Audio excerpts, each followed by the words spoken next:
Welcome in the final Sunday Scaries of the regular season. Sorry we missed last week. I had a little bit of a medical mishap over New Year's. Took me out of commission for the weekend.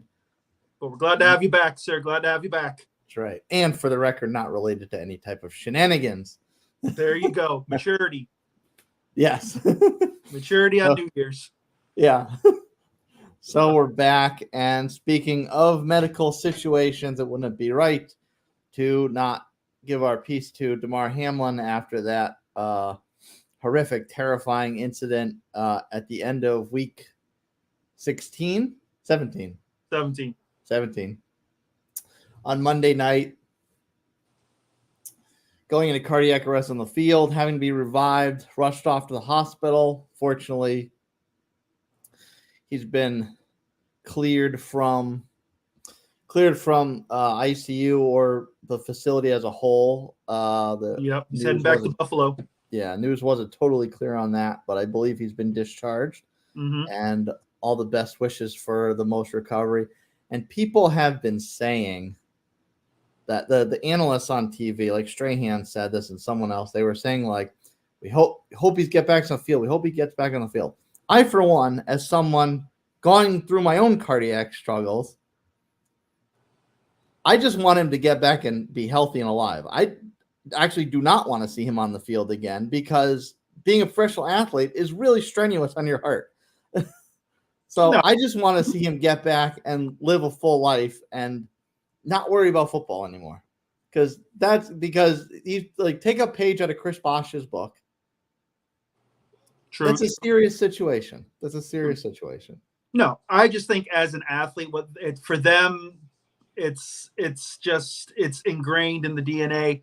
Get back. If you're healthy, you're back on the field. And I think for them, that's how they see it. And I think Strahan, he's still, he's, years removed from the field, but, for him, it would be great to see Hamlin back on the field. But of course, number one priority, get healthy, your family, number one priority. So of course, that's what you want to, it's what you're shooting for. But, hope, this is what this kid loves. So you hope that, it's not taken away from him. Right. So I think that's where they're going. I think a lot of times, and especially the last couple of weeks with everything that's happened, things have been worded the wrong way and taken the wrong way and such. Certain people don't know what they're saying, how they're saying it. But I think the sentiment is, we hope he gets better and hope he lives a full life. And he's looking like he is. So it's great to see. And, bless him. And, I won't lie. I'd like to at least see him, suit up one more time. So at least he doesn't feel like it's taken away because I'm sure he's itching to get back. But, yeah, he needs to get himself right first and then football second. Right. Corey from Connecticut Vlogs dropping in a little report that he's going to play. I have not heard that. I certainly think that's a little bit too soon after what happened to try and play in the playoffs. But yeah, I would hope Buffalo would say, you know what? Let's get you right and see what next season looks like. It's way too soon, but miracles of medicine. You never know. That's right. I'm very much a product of a miracle of modern medicine myself at the exactly. in the last several years. Speaking of the playoffs, it is time. It is time. We're going to start off with a big time Saturday doubleheader. And we're going to go right to prime time right off the bat. And that is the Chargers going into Jacksonville. And this is a really this sets up. I was actually a little bit surprised that this one took Saturday prime time, but I'm kind of excited. And I don't necessarily know what to expect here because you have the Jags coming in off of their last game against Tennessee, and they barely got out of that game. And I was fully expecting them to come in and roll and punch Jacksonville in the teeth. And they really didn't do that. They struggled quite a bit, and it took them a while before they finally got going, and then eventually won it towards the very end of the game. And then Chargers really can't really fault them. Mostly rested this last game. Didn't have anything to play for. Couldn't go up. Couldn't go down. Locked into that 5 spot. and by virtue of, I think, a better conference record than Baltimore, and obviously they weren't going to win their division. So, and the Chargers team was up and down for most of the season, but they got hot towards the end. So playing good when it counts, of course. Right.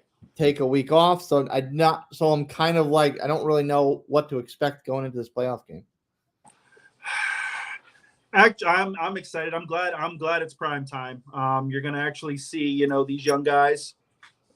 You've seen Lawrence finally step into what we thought he was going to be. So it's really exciting to see. This Jags team is really exciting. They've got good pieces, young pieces. The Chargers, they're supposed to be here at this point. Everyone's talked about the talent that's around that team. Herbert and everybody. Like, this is what they're supposed to be here. So I think it was good that the Jags kind of had to pull this out. I think it kind of showed that even though they're young, they've got that toughness. The coach has been able to instill that in them, because that was a tough game to watch. Like, it really was. They struggled, a lot of miscues on their part, but they pulled it out. At the end of the day, they arrived. They're the AFC South champs. Got to give it to them. So now you look at the Chargers and you're saying, okay, all those pieces you picked up in the offseason, you shored up that defense. Herbert's supposed to be the guy. The offense is very good, very solid. You're supposed to be here. Let's see what you can do. Safe money would say the Chargers, I think. But I don't know. I think the Jags could surprise them. The Jags are playing with house money. No one's gonna think they're gonna beat the Chargers. So I think it's a great game. So you think the ugly win was worth more than them rolling through with these? Yeah, because I think this team, they're young. I think when you're young, you need that adversity. Let's be realistic. The Titans, like you've called them, the paper champs. Your anger, your hostility. Proven right. They've run the division for the last few years.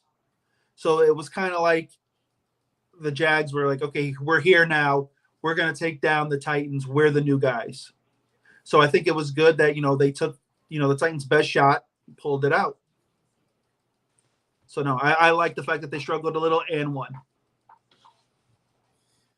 Drew, I see your comment. I don't want to get the big man too riled up right now, so I'm going to save it for a little later on when it's a little bit more topical. But speaking of Drew, his favorite team, of course, is the San Francisco 49ers, who precede this Saturday night primetime clash against their division rival, Seattle Seahawks. And this one's set up quite interestingly. The Niners, as expected, rolled Arizona in the finale. Despite Arizona getting off to a little bit of a hot start, San Francisco took care of business in a big way, as expected. Mm-hmm. And Seattle had a little bit of a fight. They had to get a little dirty in the trenches against the Rams. Rams put up a show, in an otherwise lost season.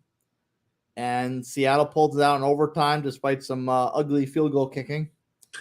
And they actually, despite the fact that they did what they needed to do, they still had to sit and watch some scoreboards Sunday night and are in this position by virtue of the Detroit Lions making their Super Bowl of sorts to eliminate their longtime rivals, the Green Bay Packers.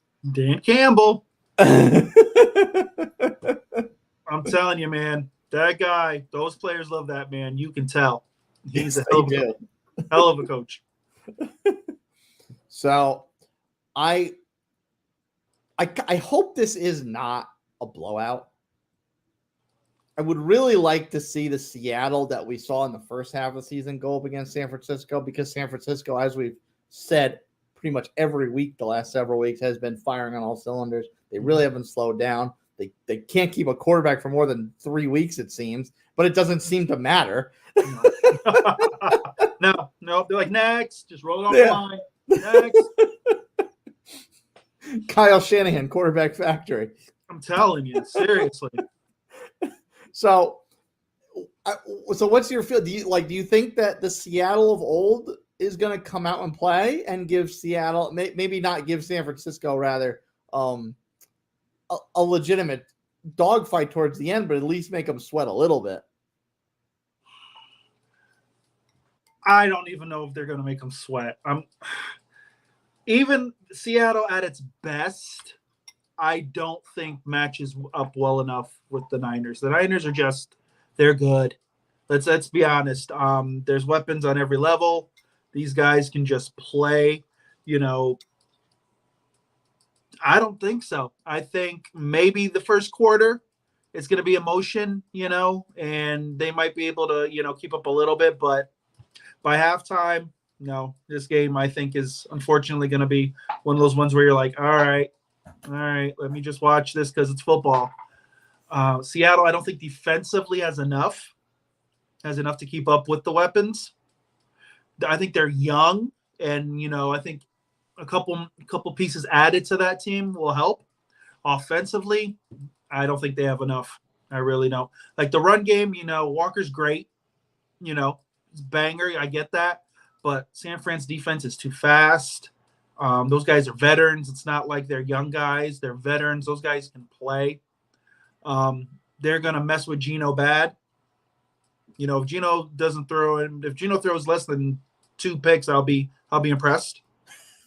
And it's nothing on Geno. Like Geno's had a great year. I respect them, but that San Fran defense is unbelievable. I don't think they get enough pub.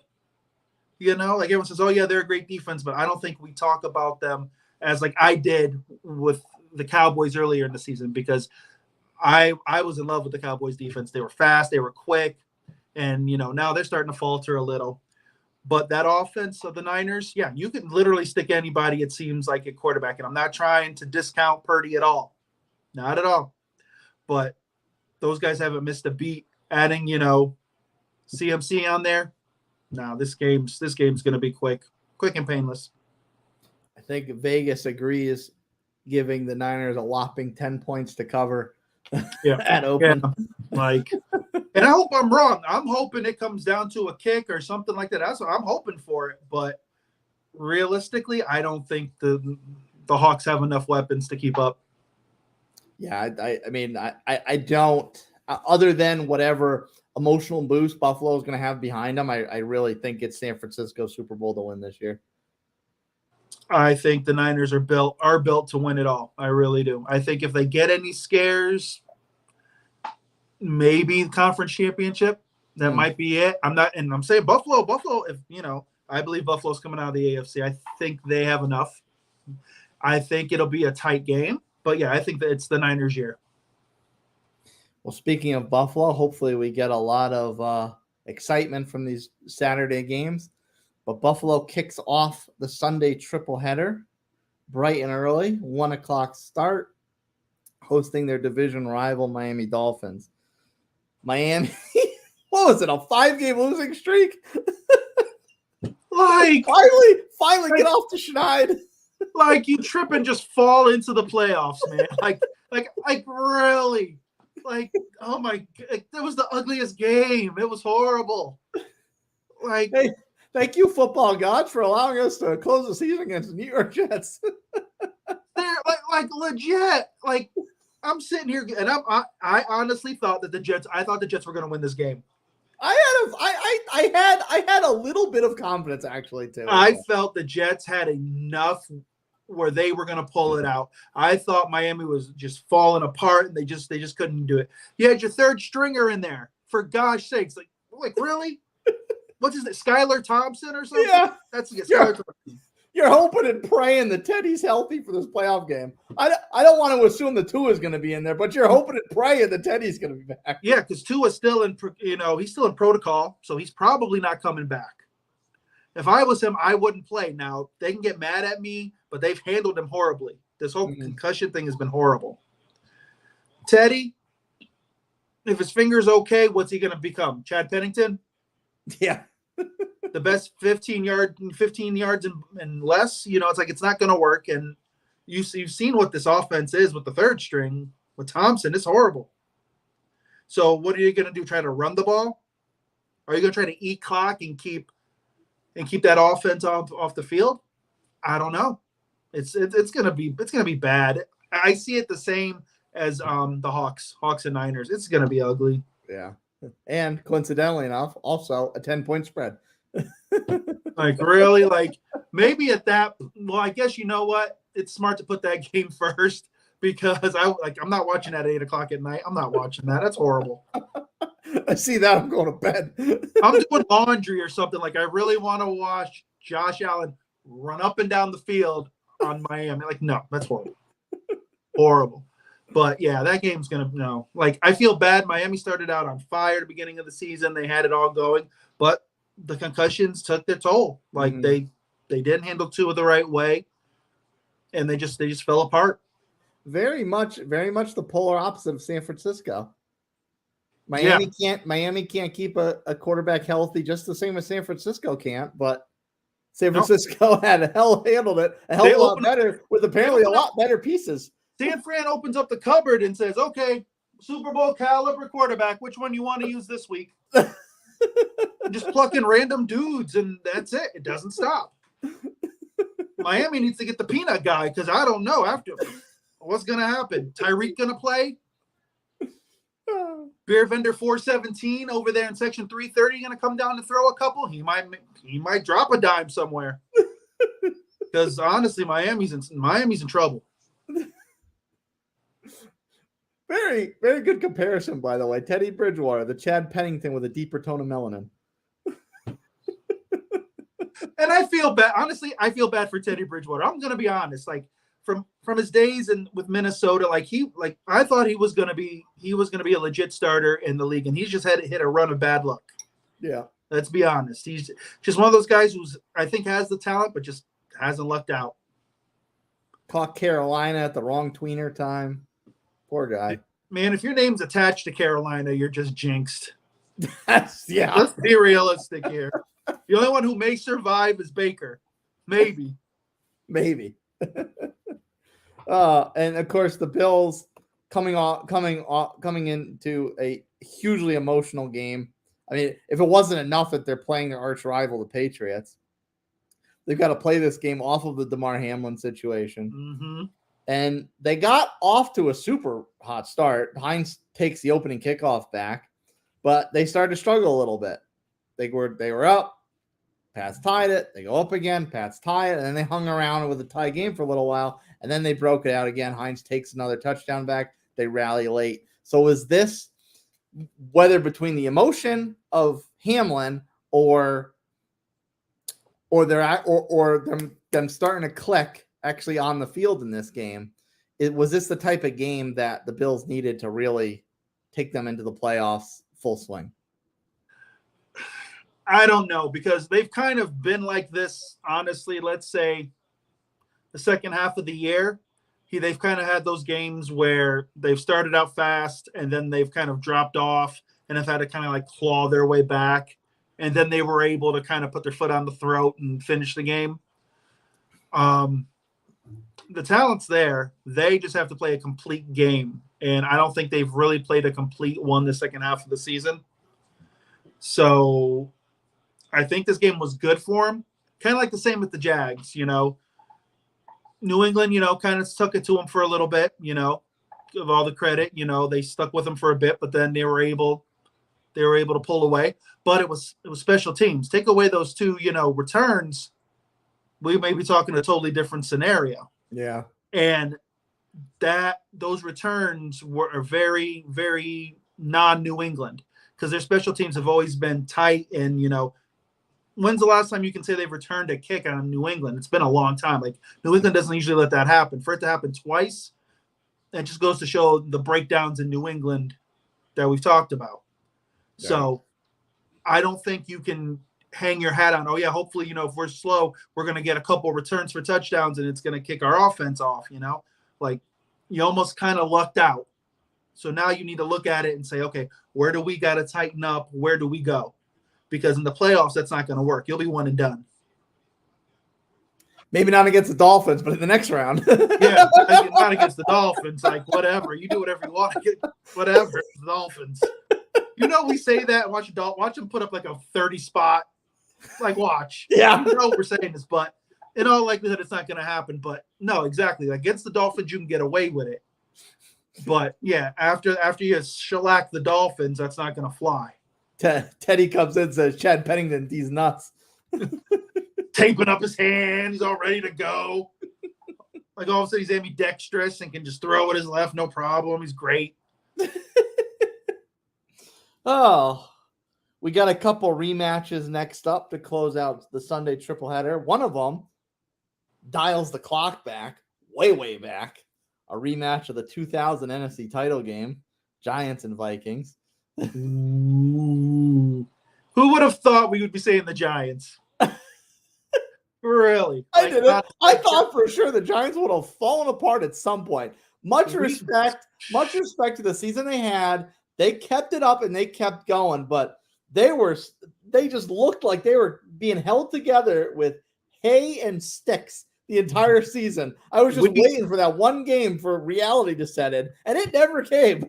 No, it didn't. We thought their highlight was that game against Green Bay. We thought that was the game. Yeah. Where, okay, they did it all. That's great. Now they're just going to fall apart and finish up the season like 5 and something or whatever it was at that time. But no, those guys play with heart. They do. At least they won into the playoffs. They didn't pull a Miami. Yeah. and they did hang tough with Philly.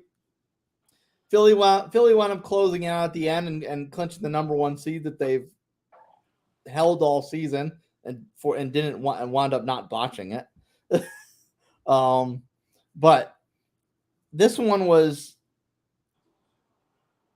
because I kept like watching the score. I'm like, why is Philly not running away? Why is Philly not running away? Giants have nothing to play for. The Giants are very much the same position as the Chargers. Mm-hmm. Can't go up, can't go down.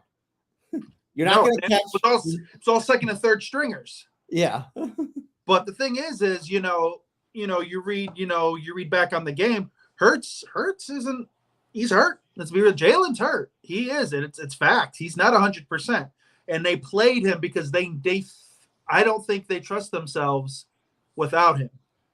If they felt strong enough that, okay, we still want to win, we still need the number 1 seed, but we trust Uncle Rico. Minshew himself, Uncle Rico. They didn't trust him. So they felt Jalen was strong enough to go. Because if you watched that game, it wasn't like the Jalen of the season. Like, he wasn't running. That offense wasn't what it was. Yeah, they put up some points, but like we said, they're playing the second and third stringers. Like, it wasn't going to happen. And they played the majority of their starters, the Eagles did.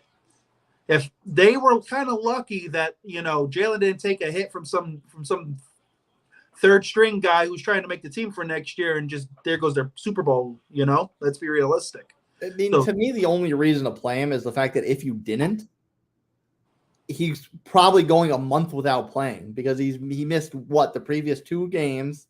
Right. If he didn't play yesterday, and then on top of that, they got the bye, assuming they took care of business and closed it out. A month without playing, I don't think you want to go after the season they had. I don't think you want to go in the playoffs with a quarterback as great as he is who hasn't played in a month. But if he was as rusty as he was, maybe that would have been the better option. I don't know. But to me, it would have been one thing if it was rust, right? If he was rusty and played like that, okay, fine. But the guy isn't healthy. Like he's still not 100%. Now, if he goes in the same way, first round of the playoffs. Now mind you, you have the bye week. So you're telling me he can't, like, mind you, of course, you're playing against, your scout team or whatever. But let's be realistic. I think they still would have played well enough. I don't know if I risk him. I really don't. Now, hopefully, he comes back in the bye week and he's close to 100%. If there's something lingering there, they could be a one and done because that offense needs Jalen. Yeah. Let's be honest. They're not San Francisco where you go to the cupboard and throw somebody in there and they keep rolling. If Minshew has to play, we've seen that offense is not good. Yeah. So, they kept him somewhat healthy. He was able to walk off, but he's banged up a bit. If they knew, and we'll get into this more in a minute, if they knew that Dallas wasn't even going to show up, they probably would have made their decision a lot easier. Seriously. Now, I don't know if they wanted to necessarily sacrifice the 1 seat to the Niners, but At that point, you should have been watching the scoreboard saying, you know what? Washington's handling this business. Let's bring Minshew in for a couple series. Let's just see. It's not like you couldn't put Jalen back in. Yeah. If all of a sudden the Giants got hot. Yeah. If you really wanted to. If you wanted to. The Cowboys were a hot mess. That wasn't going to happen. But, that's why I sit here. And those guys stayed on the sidelines. That's why. Hey, not too much different other than a little suntan. I can make these decisions on Madden, and there you go. Then I can sit there and be like, I told you so. Now the Giants go into this game against Minnesota. Minnesota roughed up Chicago. Chicago kind of started to get back into it a little bit. Minnesota came back, scored again, so they kind of kept them down where Chicago in the doldrums where Chicago's typically been living all year. And is this almost like the perfect scenario of an opponent for the Giants to get? This team built of sticks and straw that's defying all the odds. They get a team like Minnesota who has put together this wonderful season, but nobody on earth believes in them. Like a team, a quarterback, a bunch of players that are prone to a mental lapse that results in getting absolutely devastated in a big game. Yeah, this was probably out of the top, few seed, 3 seeds or whatever. Yeah, this was probably the team the Giants would want. There's no doubt. Because let's say we've watched the Vikings and it's either they come out on fire and they're hitting on all cylinders, or they just sputter and somehow stumble and score at the end of the game and pull it out, But no, if I'm the Giants, yeah, I would want Minnesota. And now I think Minnesota is kind of looking at themselves saying, we need to win this game. Because if not, it's a failure. Honestly, it is. It is a failure. They finally won the division. Finally win the division. You're the top dog, and the Giants come in and smack you. If that happens, then I think so. And especially if it falls at the feet of Kirk Cousins, there's going to be some change. I know typically the head coach is easier to be the scapegoat than quarterback because it's easier to get rid of the head coach than the quarterback. But Kevin O'Connell really turned this team around. Yes. And I don't think he's going to be the fall guy if they have a horrendous playoff game. No, not at all. Not at all. He's turned that team around from what they were last year. But yeah, if Cousins has a horrible game, they're going to look at him and be like, I don't think you're the guy. And then all of a sudden the whispers will start in the off season. Ooh, who can we bring here? We've got pieces. We're decent. We're young, for the most part, that's a pretty young team, some, you got some age over a cornerback, Pat Pete and stuff like that, but he still plays at a decent level. Who's to say you don't bring a quarterback in there who's done it? And if he's the missing cog, all right, Kurt, it was fun. See you later. Welcome to Carolina, Kurt. Like, let's be real. Can you imagine? Those season tickets are coming down at that point. Dude, they're giving them to you. You can buy them at Costco. Like you could buy, I saw you could buy Yankee tickets at Costco in a box with a concession coupon for $20. I'm like, really? This is what we're doing now? Here's your 36 pack of paper towels and Carolina Panthers season tickets. There you go. Enjoy. Oh yeah, there you go. Seat on the bench too if you want. 1 game a year. But no, let's be honest, because we've been waiting for Kirk Cousins to get to this point, to get to this stage, to say, okay, man, you've got it all around you. There's no excuse. This is it. If they can't beat the Giants, now if they put up 35-something points and their defense falters, I can't blame Kurt on that. I can't. Right. He did his job. Yeah. His job is to put points on the board. But if they don't put points on the board and the Giants somehow put up 30 on them and they can't score 20 or something, there's a problem.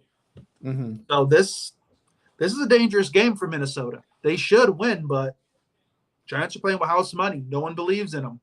And that's the scary team to play. That's right. Capping off the Sunday tripleheader, we run it back from a week ago.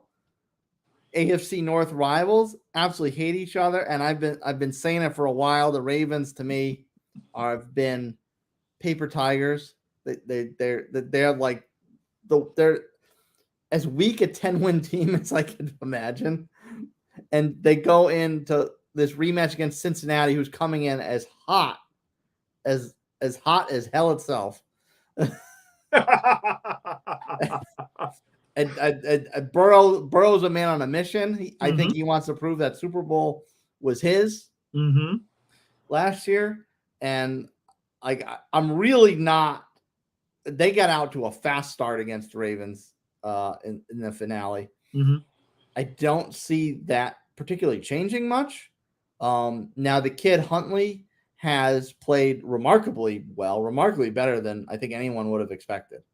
But I don't see Baltimore doing much in this game. I think Cincinnati's too hot at the right time, and there's not going to be a whole lot Baltimore can do to this. No, this game is going to be horrible. There's the whispers that maybe Lamar can come back and play. You can't put Lamar out there. Let's be honest. He hasn't played in like 4 weeks, it's not like he's going to turn it on and throw for 330 and 4 touchdowns. Like, first of all, that offense is not built that way. It's fact. Gus Edwards is the starting running back now. They put Dopkins. He's done again. He's hurt again, so he's not playing. So, and Huntley's hurt. So they said he may play for the most part, but they've got a third stringer they pulled up from the practice squad. I don't know the guy's name, but unfortunately, this guy may play. So you don't know what you're going to get. I understand Harbaugh will try to, tape it all together, and their defense is decent. They have a decent defense. There's no doubt about it, but there's no way for 60 minutes they're going to be able to handle the Bengals. I'm surprised that line is not 10 points, but it's because 6.5. 6.5. Wow, that's a slap. Yeah, that's a slap. Joey B gonna run it up by 30. Yeah, you're right. He is on a mission. That team is on a mission to prove that it wasn't a fluke, because I think a lot of people kind of called them a fluke how they got in, and they kind of have a chip on their shoulder, which I don't think a lot of people talk about. Yeah. It's like everyone's been talking Chiefs, Buffalo. Oh, yeah, by the way, don't forget, Cincinnati. They haven't gotten that respect, and they've played well, especially like you said, the second half. I wouldn't want to play them. I think they're the scariest team. I think everyone's talking Buffalo. Everyone's talking the Chiefs. Everyone's talking San Francisco. Everyone's talking Philly. Everyone's talking Dallas. Cincinnati's just kind of. Yeah.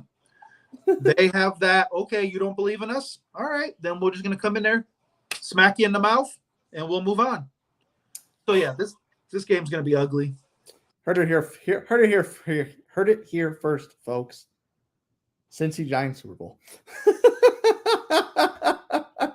My God, what is this like? What year was there? Oh my God, man, we're going back to the 80s, aren't we? That's how it was. Good Lord.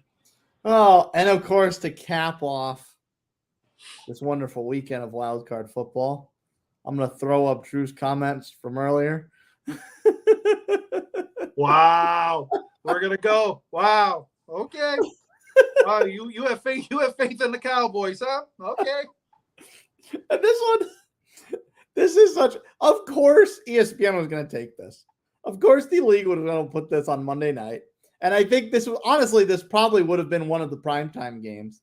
Oh yeah, there's no doubt you had to do this. Yeah. Number one, and I'm not even going to touch Brady. I won't even touch Brady. It's the Cowboys, so the Cowboys are going to get primetime. They're not going to be 1:00. Yeah. So you knew that was going to happen. They've played already. Brady's 7-0 against the Cowboys. He's never lost against them. I'm not taking anything away from the Cowboys, but you're telling me Jake Howell was able to run them up like he did? Yeah, honestly? We touched on it before, but to me, that is not a good look to go in. No. Playoffs. To get run on, get embarrassed by a Washington team with nothing to play for. Washington needed 4 teams to tie in order to make the playoffs. And they were eliminated 40 minutes before the game started. So it was like they were just like, what do we do? What do we do? Okay. Or whatever. But Yeah. Now I could see if you had pulled Dak and everybody out at halftime, fine, whatever. I can kind of give you that. But no, those guys were there till Cooper Rush came in the last 3 minutes or whatever. No, you got punched in the mouth by Washington, and now you want people to think, oh, okay, we're gonna bounce back and we're gonna handle our business in Tampa. Tampa knows that nobody believes in them. Let's be realistic here. Nobody believes in them. I'll be honest. Yeah, like if they pull out this win, I'll be pleasantly surprised. With the injuries, the way that O-line plays, let's be realistic. But the Cowboys, they're Mike McCarthy. They're a Mike McCarthy team, and this is what's happened to Mike McCarthy teams in the past, especially when he was in Green Bay. They look all pretty during the season. Then when the playoffs come, just shat the bed. So if everyone thinks that the Cowboys are going to come out putting up 45 points and look like the Super Bowl contender, I'd be careful. I would be careful because honestly, unfortunately, number 12, you don't count him out. If that game is less than a touchdown and he gets the ball last, Fiend. Hey, good luck. Good luck with that. Wayne, I see you. I'm going to save that comment for the end of the show. We have something very special that's related to your previous comment. Oh, but here's something related to this topic. See, Wayne knows what's going on. Wayne understands. See, he understands. He looks at the whole picture. See, I can appreciate Wayne. We went from this to that. Yeah. The snack guy could just go to section 332, get some peanuts, man. No. But no, honestly, if the Cowboys had put 40 points on Washington, I would have been like, yep, Cowboys. I would have given it to you. But they looked horrible. They looked bad. And I'm sorry, if the Bucks keep it close, I don't think Dallas has that killer instinct to say we've got to turn it around. I just don't. And it would be, since you noted Brady 7-0 against the Cowboys, it would be remiss of us to not mention that it is a rematch from Week 1 when Dak got hurt. Yes. Set up the Cooper Rush run, which feels like it's eon ago now. And we said, me and you prayed that Cooper Rush was going to finish it. We wanted him in the whole season. Yeah. Now look, what if? What if? Right.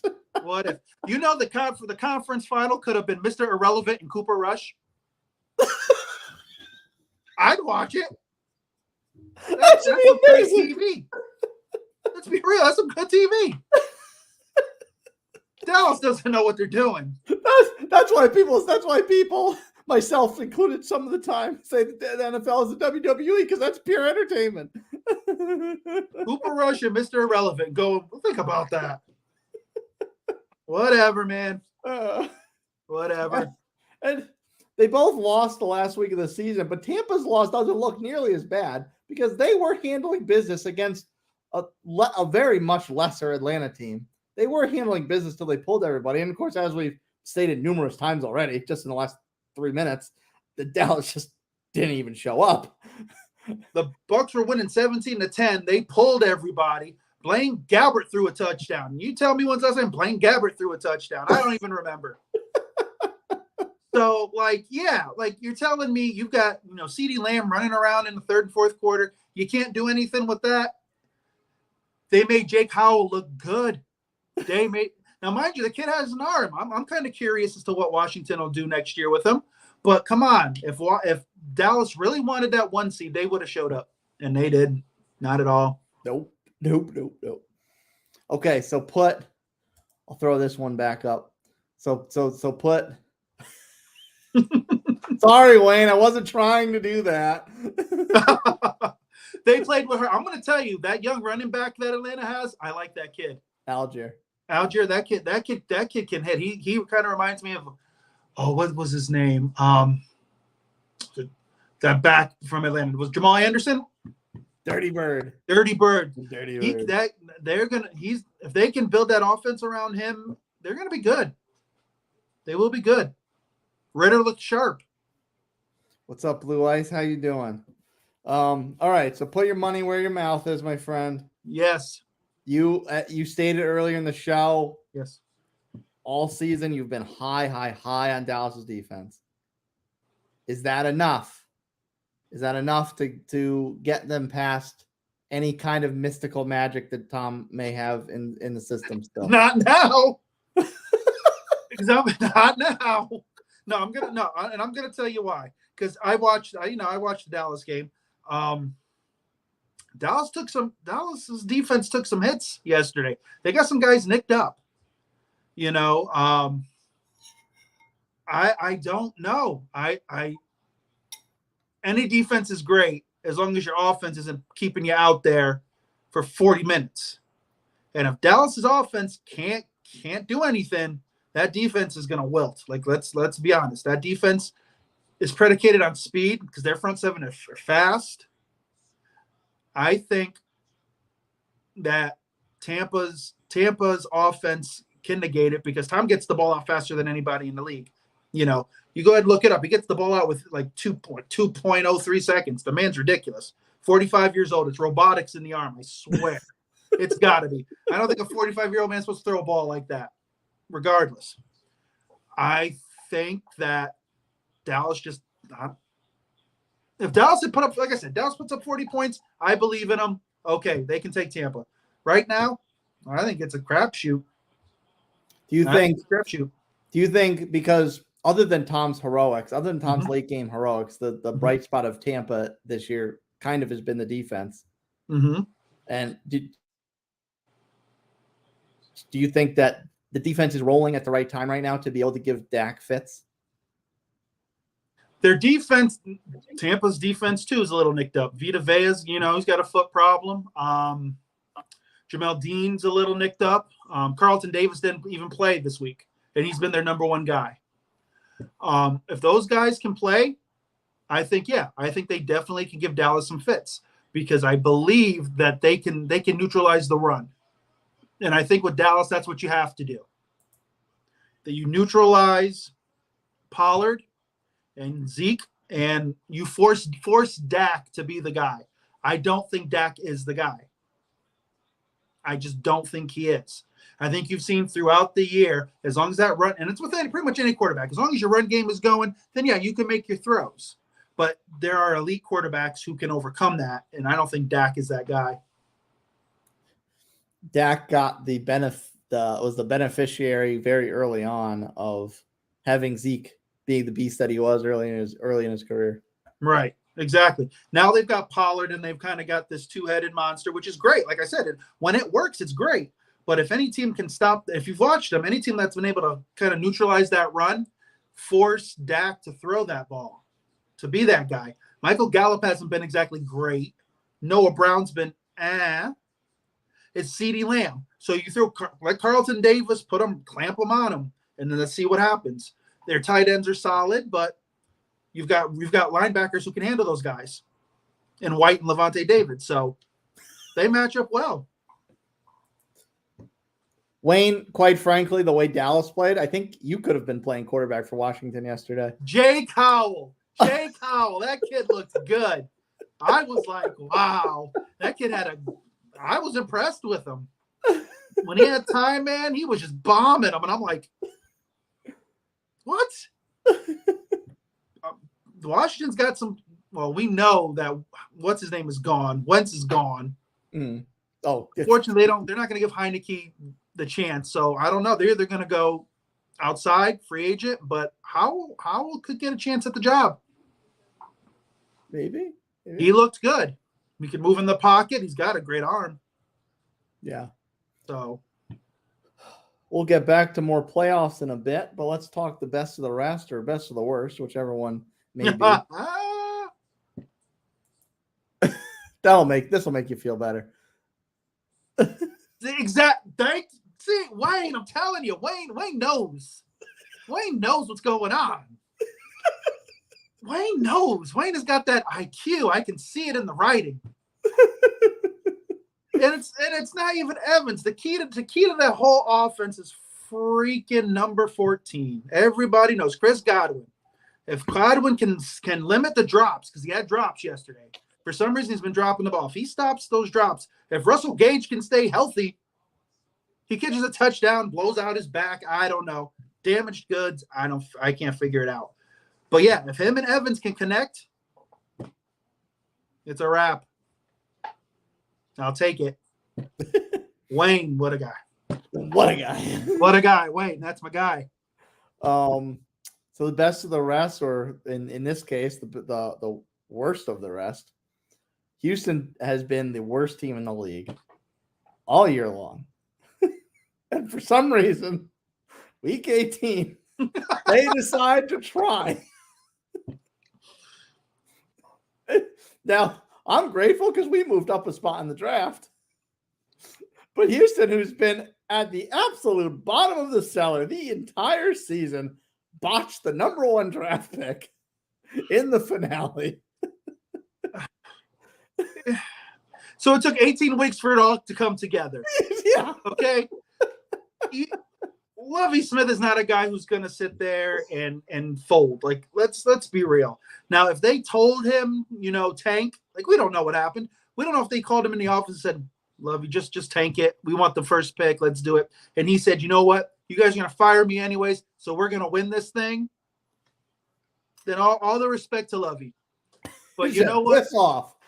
You know what? If I'm a pro guy, I get the idea, get the first pick, but who knows if that first pick's even going to pan out? Like, I want to win a game. You want to at least end the season on some positive note. Mm-hmm. Not, oh, shucks, we only lost by 3. So, let's be realistic. You really had to look at it. And let's be honest, are the Bears going to take a quarterback? Because you do hear some stories where people are like, well, I don't know if they trust in Justin Fields. You almost ruined the guy. It's Justin Fields' legs and nothing else because he's got no one to really throw it to. There's nothing on that offense. So let's be real here. So are you going to toss Justin Fields away? He's got talent. So you would honestly think from Houston's perspective, they're probably going to go another way. Houston doesn't have a quarterback. Who do you got? Long-necked Mills? Yeah. Mind you, the guy plays his heart out. I got nothing but respect for the guy, but let's be realistic here. What are they going to do? They're going to go quarterback. If the Bears are smart, you're going to get him a receiver. He needs a target. He needs something. You better not take anything defensively because it's not going to help you. You need offense. Yeah. So maybe you take Marvin Harrison Jr. There you go. And then, the Bears would have been fine. Coincidentally enough, and I've kind of soured on him in recent years, but Colin Cowherd said something so brilliant several years ago that you do not take wide receivers in the first round because a wide receiver by nature is already a diva. And you don't need to inflate their ego anymore by drafting them in the first round. Because for every Calvin Johnson, there's a dozen Philip Dorsetts.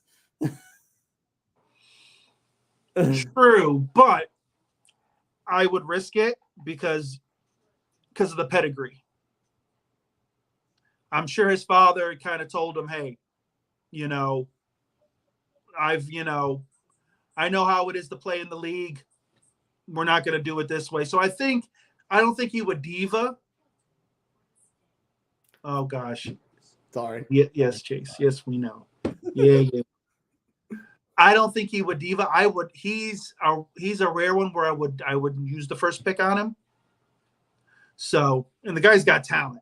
Like, the guy has talent, So I think that would help. Dude, him and Fields would be great together. So if that's why Houston canned him, then whatever. Who wants that job? Like, yeah, they've got some picks from, Cleveland and all, but like, who are you going to put in there? Is a veteran coach going to take that job? Or is it going to be an upstart guy who wants to, make a name for himself? Let's be realistic. Who's going to take the Houston job? Right. And speaking of jobs, we'll get back to Houston in a second. But speaking of jobs, I think Carolina, they botched the chance to really solidify Steve Wilkes' job the previous week, falling apart to Tampa. and losing the division. However, in an otherwise meaningless game, they stuck it out and they put the nail in New Orleans' coffin. Well, I guess they were already eliminated, but that's besides the point. So tough divisional game. They weren't playing great. Darnold didn't even have 25 yards or 50 yards. So do you think a little bit of an inspired finish to close out the season in an otherwise meaningless game saved Steve Wilkes' job in Carolina? No. Nope. I think they'll interview him. They will, because he deserves that. He was able to, keep them in the mix. But he's a son of Charlotte. What they may think is, well, you know what? If we had and I don't want to use this term and it's going to come out wrong and such, but if we had a real coach or, someone who had, experience, a winning pedigree, then they may have been able to pull this out and we may have been able to win the division. Like, let's be real. That division was horrible. Let's be realistic. Right. Realistic. If they win 2 more games, they win, or 1 more, they're in it. Yeah. So are they going to say it's because of the deficiencies we had in the roster, or maybe, Steve could have done this or that, or this, that, or, could have done something better. We don't know. I think if there's any sexy names out there, they're going to do their due diligence. Right. And if there's a chance, Steve may be on the outside looking in. I'd like to see the guy get a full season. But here's the thing. If they end up bottoming out and they're 2-9, are they going to just say, okay, nope. They need something that they're going to be able to hang their hat on for a while. Because that whole Matt Rule thing left a bad taste in everybody's mouth. Oh, it sure did. Because now, but you also need someone, you're going to get a quarterback. You're going for a quarterback. You're going to draft a quarterback. They've got to draft a quarterback. Their future is not on that roster. Do you think it is? Poor Sam. Sam saw ghosts and it's never been the same. The ghost of Joe Namath. Exactly. The Jets. So then if you're going to say, okay, we're going quarterback, are you going to get a coach that's quarterback friendly and can develop a quarterback? Right. Because you have weapons. You've got some weapons on that offense. You need someone who can deliver the ball. So that's your question. Can Steve develop a quarterback? I will say, though, if they thought that the slightest bit more experience would have solidified a potential win against Tampa the previous week, I think they would be a little bit delusional because that roster had nothing. That defense was being kept afloat in the second half by J.C. Horn. They won ugly. That was the thing. They won ugly. They had the run game was unbelievable. Yeah. So that's what they hung their hat on. They were going to be like, okay, we're going to play ugly football. We're going to run the ball, and our defense is going to keep us in the games because that defense is solid. But they've got some pieces that are leaving. Shaq Thompson's going to end up leaving, I think. I think he's free agent. They don't know if they're going to re-sign him. He was talk a trade rumor. Everyone thought J.C. Horn might have been traded, but they told him he was untouchable. Hey, he better be untouchable. So the question is can this guy handle in theory, your franchise quarterback? Because that's what you're going for. Right. That's what you need. Because I'm sorry, you're not going to get some prized free agent saying, you know what, I'm going to go to Carolina. It's not going to happen. Not before I get some cheap season tickets anyway. You got some time, buddy. I think you got a couple of years. You're going to be all right. Other coaching vacancies, we touched on it a little bit already. Lovie Smith, of course, out in Houston after only a year. And Houston, now I actually heard a little bit on this on NFL Network earlier today. And it actually totally made sense with the people they've already requested to interview. Mm-hmm. They went with David Cullen, older guy, got the boot after 1 year. They went with Lovie, older guy, got the boot after 1 year. So now everyone that they've requested an interview was between the ages, I think they said, of 36 and 42. Mm-hmm. So they're going youth movement, which would obviously indicate probably taking quarterback. They want a young roster to grow with a young coach. Yeah. So what's the What is there? What if anything is the attractiveness to taking the Houston job? Well, here's the deal. Everyone knew Lovey was a scapegoat. Let's be realistic. After the Deshaun Watson fiasco, no coach was going to touch that job. No one wanted that. Lovey loves to coach. Lovey's a decent guy. Let's be realistic. He's a decent coach. Let's be realistic. He's not a higher echelon guy, but he's a decent coach. So I think he knew he was a scapegoat, but he was like, maybe I can do something here, show some teams. It was almost like a tryout for him, I think. Maybe another team will want to take a chance on me because I know I'm not winning in Houston. Houston, I think, has a ton of cap space. I think they've got some cap, and you've got these draft picks. Now, everyone kind of is divided on what draft picks are really worth now. Teams kind of throw them around like nothing now. Look at the Rams. They mortgage their future for a Super Bowl. Got that Super Bowl. They're not going to be good for the next couple of years. Let's be honest. Guys are probably going to leave. You've got nothing to bring in. So if they're going to go quick fix, maybe they trade some picks for some players. But if you've got the cap, you've got the cash, you can turn it somewhat quick. But the question is what coach are you bringing in? What do you want this team's identity to be? Is it going to be flashy offense? Their defense isn't horrible. They've got decent pieces on that defense. And they play hard. Yeah. Under Cullen and Lovey. Yeah. That team plays hard. And that's the thing. So now is that going to change when you bring in the new hot toy? Because they're going to try to get the newest and greatest young coach. Are these guys going to respect these guys? Respect this guy? Or are they like, no, man, Lovey got the raw deal. Once I'm out, I'm out. Mm-hmm. So whoever comes in, I think, kind of has it tough because you've got to kind of sit there and say, I know why Lovey was here. He did great. I want to build on that culture. We got to do it for Lovey.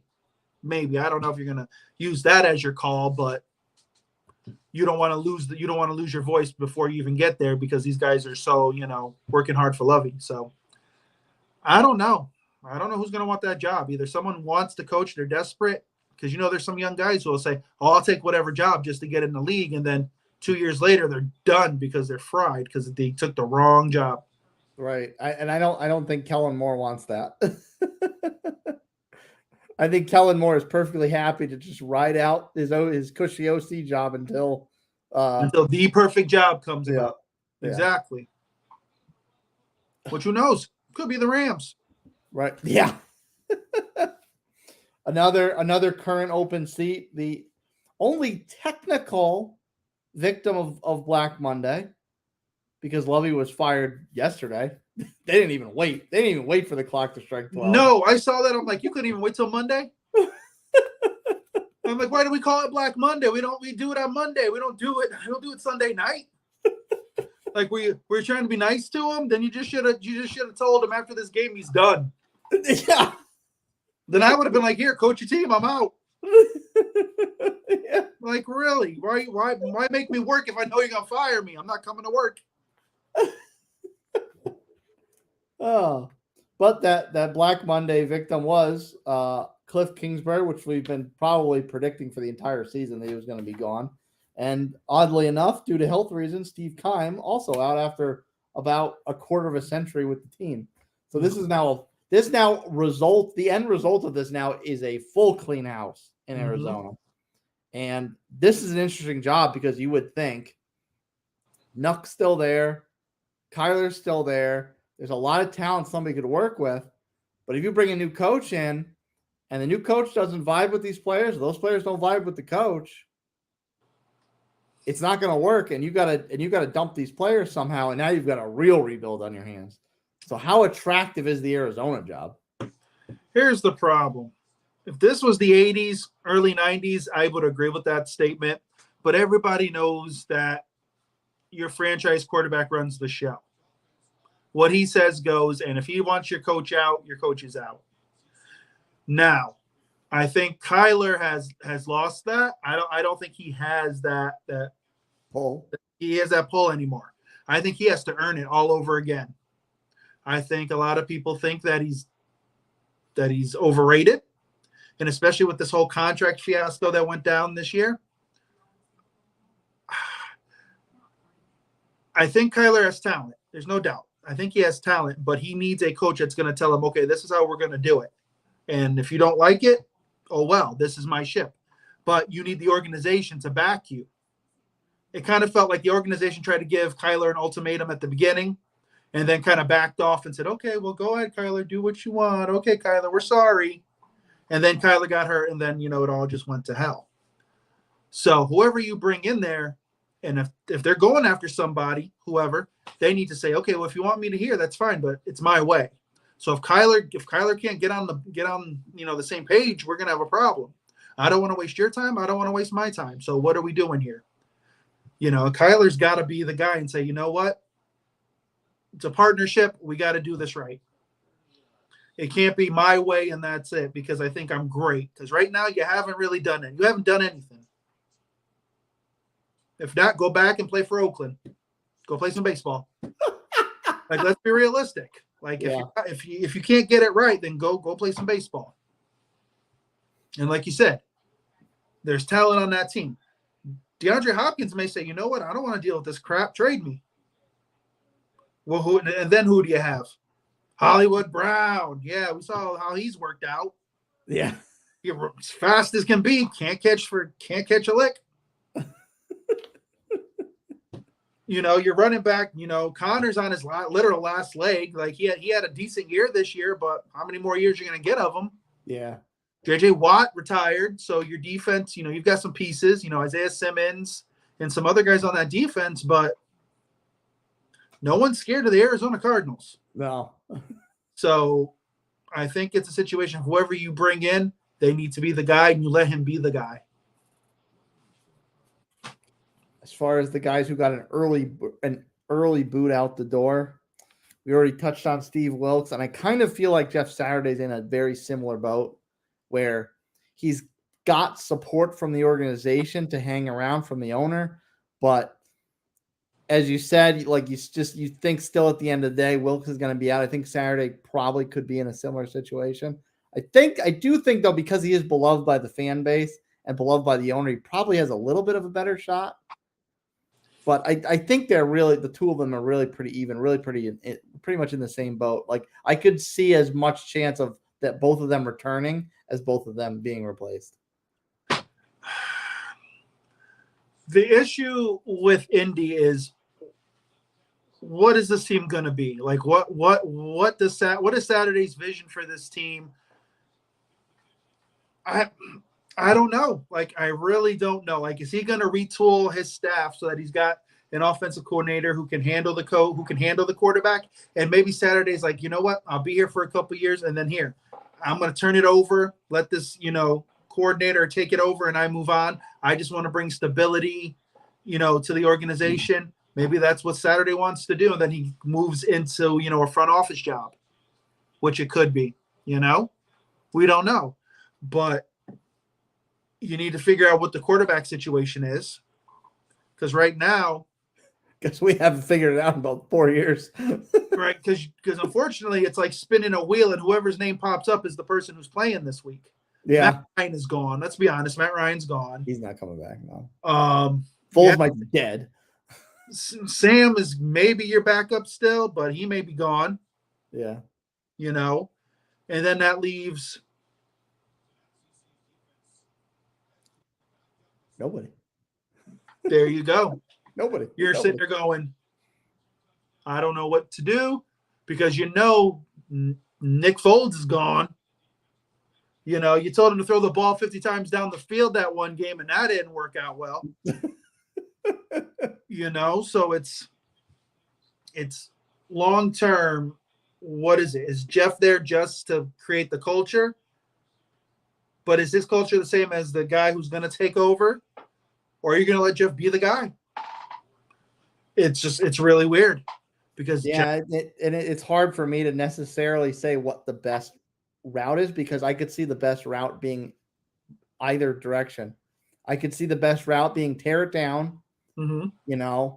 Taylor's obviously a huge piece. Leonard's obviously a huge piece. You can get a lot of value for what's on the roster. Mm-hmm. But if you can get obviously it hasn't worked out the last few times we tried. Mm-hmm. But if you can get some decent veteran quarterback who's got just enough to be a decent professional, and you can fill the holes that we have been leaving open for the last few years that Ballard, for whatever reason, has ignored at wide receiver, at defensive end. If you could just fill those holes and get somebody that could just be just a positive enough force to right the ship, like so, I could see it still being salvageable. But I don't know. Like, not one path is not to me better than the other one right now. That's how bad this season was. Are you looking for a quick fix or a long term? Are you looking for short term stability? I don't know anymore. I'm broken. I could take either one. I'd be happy with either one. I'm broken.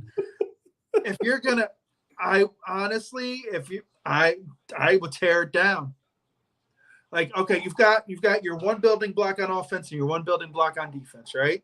We can say it's pretty well, two on offense. Nelson. Well, no, you know what? No, I'll give you 2.5. I'll give you Taylor, Nelson, and Pittman. I think Pittman's legit. He's a solid receiver. He's a number 2. He's not a number 1. No, I think he's a strong number 2. Yeah. And then on defense, you got Leonard, and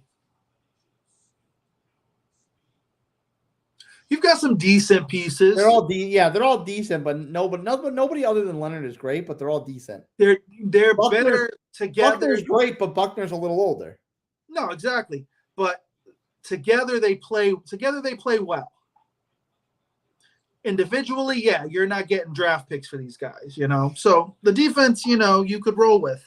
So I think you don't want to sit there and say, yeah, we're playing for 2 years, and then after that, we're going to be back to where we were.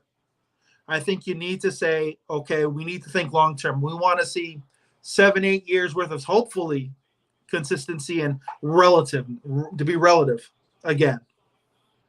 So just a veteran guy, I'm not bringing in. I'm going to draft a young guy. I want someone who's going to try to be the face of the franchise. Because if you're just bringing in a veteran, then go after Carr. I'd take Carr. He might give you 3 or 4. He might give you 3 or 4 years, but then after that, here you go. You're back. You're back again. Yeah.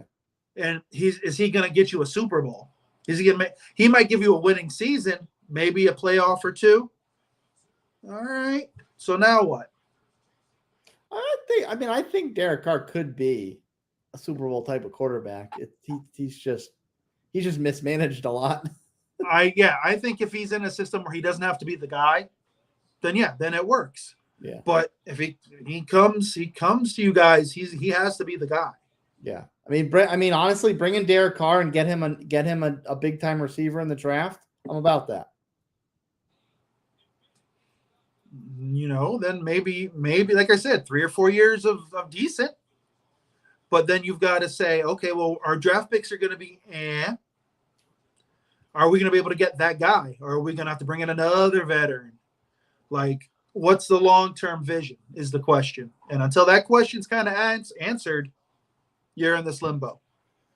Yeah, because again, it's like I just don't know which path is better because they both look equally appealing. Because let's be honest, if the Jags continue to improve, the Jags. They are built to own that division. They are built like you guys were built when you guys owned that division. Yeah. So you guys are going to be fighting with Miami, praying for a wild card for the next 3 to 4 years. Now, you probably would play better and not have to back your way in if you had a decent quarterback, because Miami tripping and falling over themselves made the play. But I think you have to look at yourself and say, what do we want? Long term or the quick fix? And the quick fix doesn't always do it. The third interim, of course, was the Let's Ride disaster that was Denver this year. Woo! Let's ride. And Jerry Rosburg not likely to return, and they've already dropped the first hint and the Sean Payton sweepstakes by interviewing him or requesting to interview him. So is this the best destination for Sean Payton to land? Well, it's not even an interview. It's a conversation because they can't offer him the job or do anything really yet. So they're just talking to him. Is it the best? I don't know. I really don't know. And the reason I don't know is I don't trust Russell Wilson. I don't know. I don't know if this was a preview of what he's going to be, or if this was just, you know what, I just had a bad year. Right now, I think it's more. I think it could be more the latter. I think the play calling really was horrendous. Okay. I don't think Russ was served well by that. I mean, he very well could be coming around the corner of bad, but I think I want to give him the benefit of the doubt for at least one more year. But you would think with what they gave up for him, right? You basically said he was the elite of the elite, right? That contract and everything kind of said, Russ, you're like a top 5 in this league. You would have thought that even with the play calling, he would have been able to play better than he did. Because it wasn't like, okay, 1 read, 2 read, 3 reads, that's it, that's all I've got. Because in Seattle, he ran around, he had the, Russ magic, let Russ cook, and he made something out of nothing a lot of times. He had talent comparable to what he had in Seattle, and he couldn't do anything. You saw Jerry Jeudy get mad on the field. Like they couldn't do a thing. And Courtney Sutherland, like they had talent, but you're telling me he couldn't do anything with that? And maybe, like I said, maybe it was just a weird anomaly this first year. But if it's Russ of old, I think Sean give Sean. It's kind of like a Drew Brees 2.0 in a way. Mm-hmm. Their defense is great. They've got a great defense. Yeah. But it's like anything else. Your offense isn't on the field enough. Your defense is going to fall. And they did. It's going to look a lot worse. If Peyton gets there within a year or two, then he could do something with them. But it's also, all right, how much does Russ have in the tank? Because now we're starting to question it. And what are they going to have to give up to get him? Because they're going to have to give up draft picks. And I don't know what they have. I don't think they've got any. No. Because they gave it away to Seattle. Seattle's sitting there going, you're not getting nothing, buddy. So what are you giving up? So I don't know. Speaking of another Sean, and I wish I could like download our streams and cut them up and use like little bits and pieces of them. Because I remember saying a number of weeks ago that the Rams have been so bad this year. How bad would it look if Sean McVay just said, "Yep, that's it. Peace out. Got my Super Bowl. I'm dipping out and doing my podcast with Peter Schrager forever." And here it is. What's the first rumor, or at least one of the first rumors that happens at the end of the season? Is Sean McVay's thinking, "I'm not doing this anymore." Well, there were rumors of that around. I think those once they won the Super Bowl, those whispers had started, along with Aaron Donald leaving and such. I don't know if this is it, then maybe he needs to step away. He's got some stuff on his plate. Maybe he feels he needs a break. It's a bad look in a way. Yeah, it kind of seems like, you guys were great for so long. You guys got smacked in the mouth, and now all of a sudden you need time away. So it kind of does give a bad look. I don't know if the players in that locker room are going to take it that way. They may say, yeah, well, whatever, you're leaving. Once my contract's up, I'm leaving anyways because there's nothing here. Because they're like, we got Baker Mayfield. Now, Baker may turn it around there, but that's all, if McVay stays. If McVay doesn't feel that he can do it, then he needs to leave. He needs to walk away, take your couple of years. Rumor was Amazon was ready to throw him the bank so he would be on their show. He may just decide, I don't want to coach. I want to recharge and just go ahead and live my life. He just got married, not too long ago. Maybe he just needs to live life a bit. Sean McVay and Fitzmagic on Prime Video. There you go. So then do you get rid of Sherm or Witt? I think get rid of Witt. Witt's all right, but Sherm just has that fire. Yeah. But yeah, if McVay leaves, then hey, you do what you got to do. But then the question then becomes, at that point, I think everyone else who can leave will leave that team, and they're going to be in purgatory for a very long time. Yeah. That might somehow be worse than Denver. Well, yeah, exactly. Well, at that point, because most of your talent will probably start to leave. So at least Denver has some talent. But we'll see. But it wouldn't surprise me if he leaves. Thank you for the tip, Matt, from Legit Brew Reviews. I'll have to dig through our old trades because Lord knows we've had quite a bit of content this season that we can chop up and use for future instances. Most recently today, the news was that Bill Belichick's coming back for his 24th season. Of course, the longest tenured coach in the league. And was this the humble pie that the Patriots and Bill Belichick needed to miss the playoffs? Because last year they made it. Everyone kind of figured they wouldn't.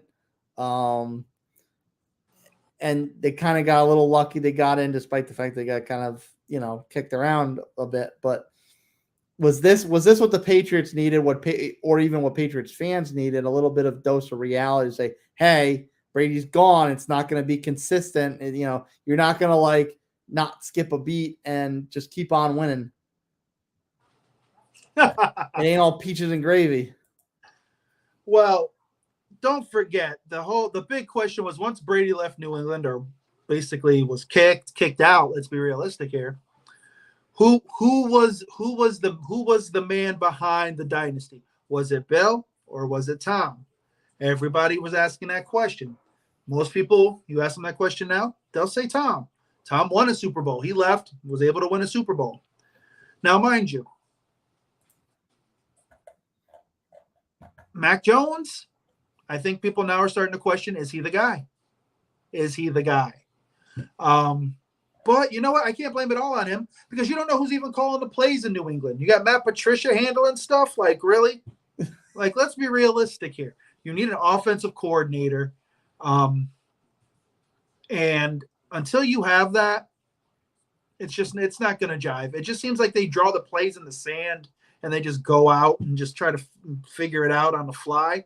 Mac Jones doesn't work that way. He's a pro. He was called the most pro-ready coming out of the draft. And he didn't have anyone to really go to. That team was just a hodgepodge. So what they need to do is get an offensive coordinator and figure out what that offense is going to be. So, yeah, I think Bill kind of said, damn, yep, okay. Now, I don't think Bill's ever going to leave until he has no choice and they just say, okay, you're gone. But next year, they really need to figure out what that offense is going to be, and it's going to be the proving year for Mac Jones. If he can't do it, get ready for it. But there's been the whispers. There's been the whispers of, a certain man coming back and finishing his career there where it started. Now, if you tell me you put Brady in that offense, I think they're the third best team in the AFC. Because I don't think the pieces are there that are better than Buffalo and Kansas City. I'd give you the third best. I'd give you the third. Yeah, Cincinnati. I'd give you even the fourth best team.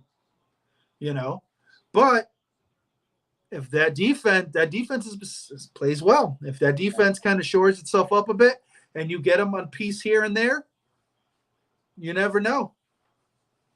If he goes in as the fourth seed, hey, it's a division game. There you go. Speaking of where that man of mystery may fall next year, you've said before that you don't think Brady will be back in Tampa. You've brought that down from thinking that he wouldn't be back at all to just not being back in Tampa, and potential ex-Bill reunion in Vegas could happen. We hinted at Derek Carr maybe being a possibility for the Colts. Well, that would obviously mean he needs to be out of Vegas. What are the odds of McDaniels and Brady as the rumor mill sparkles, reuniting in Sin City? This is what I truly believe. I believe that Tom Brady wants to play in San Francisco. I think that is his dream. I think that's where he grew up. I think, you've heard the story about how he was at the game, the catch. He was there he was over at that end zone, when the catch was made. It's kind of like you see the picture of his mom holding him and all that. So there's this whole aura. I think in a perfect world for him, he'd want to play there, but his kids are on the East Coast. So then the question is, him being divorced now and everything, does he want to go out west, make his kids come and visit him, come back and forth? Does he want to go back to New England? If I was him, I wouldn't want to go back. No, I wouldn't, because I think Robert Kraft made a mistake. I think you sometimes have to say, all right, you have this unique situation and this ride that you were on for 20 years, you're telling me that you're willing to throw away the key cog in it because Bill Belichick tells you so. Now, mind you, I'm not going to take anything away from Bill Belichick. I'm not.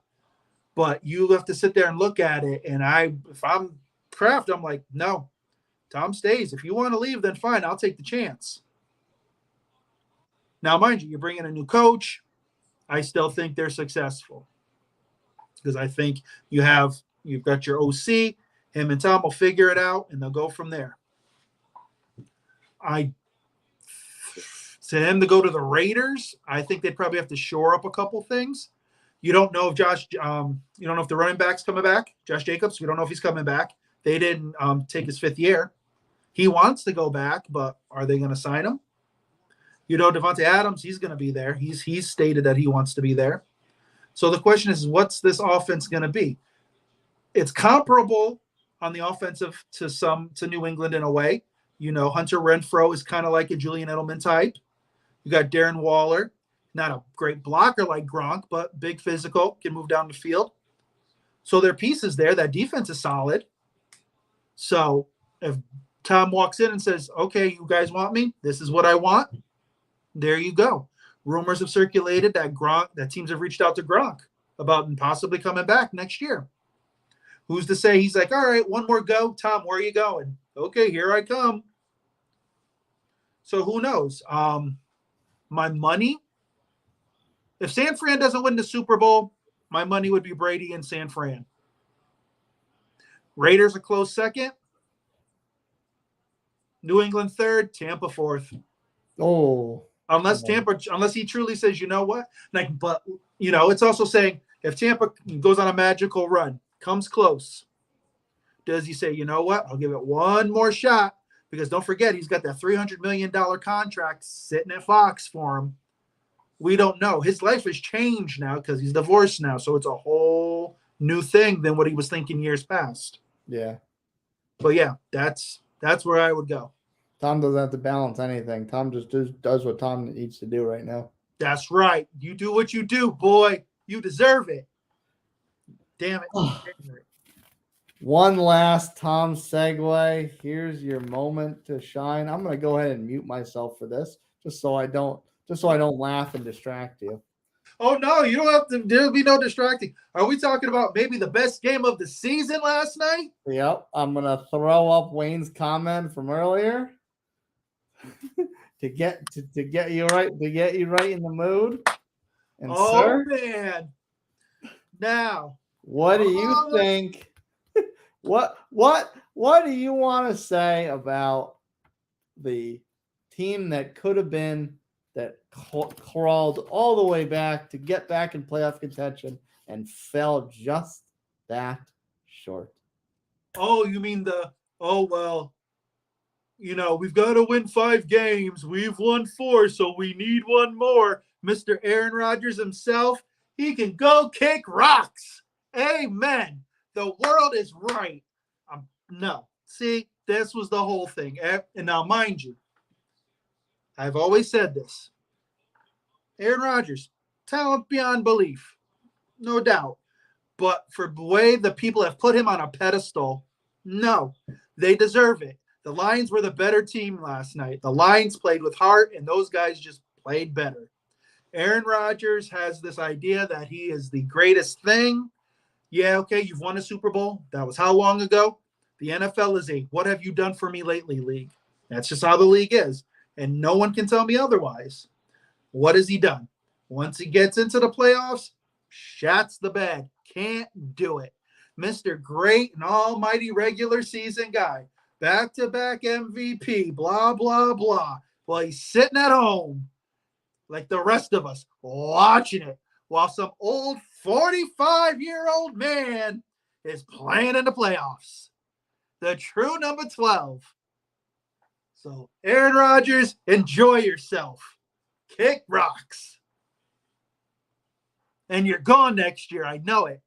He's gone. Peace out, Cub Scout. Jordan Love, welcome to your starting position. Enjoy it. Take the Packers down. Okay, I'm good now. Sure. I'm good. It was the best game, man. I'm not going to lie. And take away my disdain for Aaron Rodgers. The Lions played a hell of a game. Hell of a game. I'm telling you, man, those guys are unbelievable. That team, if they can keep this up, is going to be very good next year. Jared Goff was legit. I think he played better this year than he did that Super Bowl year with the Rams. I really do. I think he feels like he truly owns the team. Their running backs are great. That Jamal Williams kid is hilarious. I love that guy. Swift, solid. Like they've got a great 1-2 punch. Those receivers just play well. That defense, those guys are good. Yeah, I think they just can't get the consistency right. But once they do, they're gonna be really dangerous to mess with. And we talked about before about how Minnesota could be on thin ice if Cousins comes out, doesn't have a big game, and loses this scrappy Giants team. That division is primed to be taken by the Detroit Lions next year. And they have a top 5 pick this year. I saw that. They have a top 5 pick. Thanks to, I believe, the Rams. Oh, probably from Goff. Yeah, for the Matt Stafford fiasco. Yeah. So, So right. They can just sit there and say, okay, well, what do we want? How do you know, Marvin Harrison Jr., if he comes out, doesn't fall into their laps? Are you telling me that he's not going to add to that team? Like, let's be realistic. That team is ready. Dan Campbell has coached that team. Those guys believe. They know nobody thinks they can do it, and they don't care. They play with a chip on their shoulder, and those guys are going to be really good. This could be a one and done for Minnesota. Let's be realistic. This could have been the 1 year for them, and then Detroit just says, okay, now we're going to take it for the next 7 to 8 years. Yeah. But, yeah, the Packers are done. Packers are whatever. Aaron Rodgers, I don't know what I'm going to do, blah, blah. Just be real. Just go home. Just go home. Do whatever. You're done. All right? The guy's talented. I'm not taking it away from him. But everyone puts him on this pedestal like he's just unbelievable, the greatest, like he could be the best of all time. There's no way in heck you're telling me you would take him over Joe Montana. No way. No way. You're going to take him over Peyton Manning? No way. No. Come on. Physical talents, but those didn't get him no ring. Got him 1 ring. I'd take Favre over him. And you know why? Because guys would play for Favre. I don't think everybody would play for Aaron Rodgers. Just don't. Guys fall on the sword for Favre. Exactly. For Aaron, I don't know. Maybe they'll, I don't know, stub a toe or something. So, he's going to be all mopey and everyone's going to be like, oh, Aaron Rodgers, blah. No one cares. Go have fun. Go have fun. Go buy a goat farm or something. Move on. No one cares. The real number 12 will do what he does, and we'll just have fun for another 4 or 5 years. I'm good. It was a hell of a way to end the season. Hell of a way to end the season. That is that. All right, this is kind of a playoff preview of sorts. We got to pick some games, or at least pick our Super Bowl teams. Oh, wow, man. We're going that deep. All right. So who do I think is taking it all? Wow. You don't have to pick the champ. Just pick the teams. Pick the teams that are my Super Bowl picks. Yeah. Oh, the NFC. I think for me, this is the easier pick. I'm taking the Niners. Yeah, I think unless they really stumble, trip, and fall and hurt themselves, the Niners are the team. Yeah, I'm not disputing you one bit on that. I think even with Mr. Irrelevant there, he's so far shown that he plays within the system, doesn't do anything all weird or anything like that. He does what he needs to do. That team is built to win now. I think they're more complete than Philly. I think Jalen Hurts is hurt more than anybody thinks, and I think that's going to be their downfall. The AFC, the feel good pick is Buffalo. Let's be honest, and there's nothing wrong with that. I'm going to stick with Buffalo. I think I've said it before. I would go with Buffalo. I don't trust the Chiefs because I think at some point someone's going to stop the Mahomes magic. Okay, real quick here. Now, in that game, there was that play early in the game when Mahomes is running. They were on the 5, and he throws that shovel pass to McKinley there in the end zone, and all you heard was, wow, this was incredible. What magic. I'm like, there was no one around the guy, and he just threw it to him. It wasn't like it was behind the back and all this craziness. So I think, mind you, I'm not taking anything away from Mahomes, but I think people need to kind of calm down on the magic and this and that. There's a team out there that's going to figure out the formula. And I think Tampa did when they played them that year in the Super Bowl, but not anyone has a rush like that, I don't think, on the AFC side. Yeah. But that offense in KC has kind of stumbled. It isn't as sharp as it is. They've been times where they've gone 4 or 5 times out and just haven't been able to figure it out. So I think Buffalo has it where they can pull it out. I trust them at the end of a game than I do KC. So I'm taking San Fran and Buffalo, but I think it's San Fran. San Fran gets the ring. I don't think there's a damn thing wrong with taking Buffalo. I think they've been doing it all year despite a little bit of ups and downs. I certainly think they've got the emotional push towards the end with Damar Hamlin. And they certainly have the talent to do so, but I can't get past overlooking Cincinnati. Mm-hmm. Everything is just firing all, and like we said, even with maybe it was just so much emotion in the finale that had them flat for a little bit against New England. Maybe that's all it was. Mm-hmm. Maybe it was just so much emotion that it was just almost a little bit of a deflating effect for a period of time. But Cincinnati has just been on fire for more than half the season, the right half of the season. Mm-hmm. And I think, and like we said before, I think they have something to prove. I think Burrow wants to prove that the Super Bowl, that was really his Super Bowl, and they kind of got jobbed a little bit. Mm-hmm. If he can actually get some protection, he's going to drop a 400 spot. And a few touchdowns and look like the most dominant Super Bowl MVP of all time. I really think he's got that kind of fire in his eyes. Okay. So I can't, as much as I could see Buffalo doing it, as much as I would probably love to see Buffalo doing it, I can't overlook the way Cincinnati is playing right now. All right. So you're saying Cincinnati taking it all, or are they just making the game? No chance. We'll save that. Oh, okay. Okay. Okay.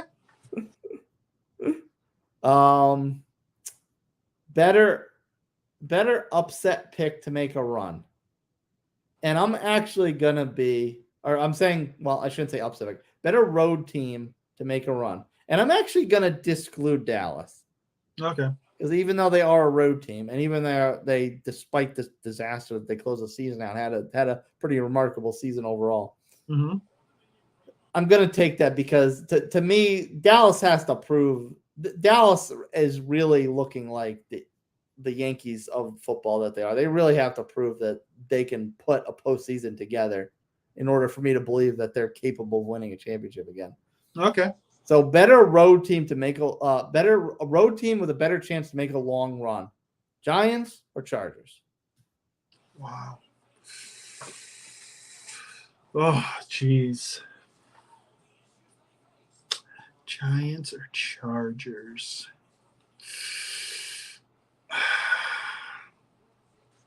I'm going to go Chargers.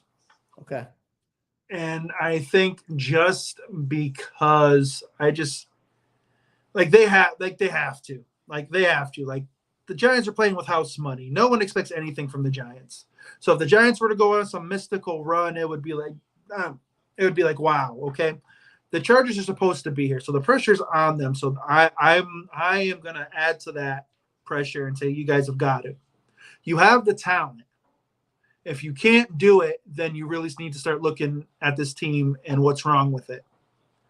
Now, Herbert's at that point now where he needs to be that guy. They've got the offensive pieces. That defense is solid, very good when healthy. So there's no reason why they can't make that run. They very well could have won the West. They just didn't. So who's to say they don't all of a sudden just start to click and just run the show for a bit? So I'm going to take the Chargers. They need to. They need the run. Yeah. And not to be contrarian, I'm going to go with the Giants only because they did play Philadelphia really hard. We don't know if Hurts is 100%, and that would be their next round opponent if should they get by Minnesota, should Minnesota kind of fall flat on their face a little bit. Mm-hmm. So they've got this first opponent that has some question marks. They've got an opponent next, which is not exactly firing on all cylinders like they were most of the year. I think that's a little bit of an easier path to Championship Sunday than the Chargers potentially have, because I think the Jags have a lot of that nobody expects anything from us either mentality. So I think the Jags could put up a bit more of a fight than the Vikings would, which kind of sounds crazy that I'm speaking those words. But I think the Jags could legit put up more of a fight against the Chargers than Minnesota could against the Giants. And the other side of it, of course, that would set them up to play Kansas City. As we said, Kansas City's just waiting for someone to expose a hole. Mm-hmm. And the Chargers, the Chargers are certainly capable of doing that, but that's a much more difficult task to do than a limping Philadelphia, to me, especially considering the Giants just know Philadelphia like the back of their hand. True. They don't necessarily always have the track record against them like they do against Dallas. Yeah. But that's besides the point. Unbelievable. I can see it for sure. I could see it, but other than that, it's certainly not going to be the Ravens. It's certainly not going to be the Dolphins. It's probably, sadly, not going to be the Seahawks. No, I don't think so either, but that's why they play the games. That's right. And Dallas is just waiting to break Cowboys fans' hearts every year. So yeah, that's the fun part of the show. That's right. Oh, all right, sir. I think the college championship is kicked off. Let's go enjoy that. Yes, sir. Yes, sir. We shall. And we'll recap some playoff games next weekend. Oh man, cannot wait. Long delayed. Peace out. It's so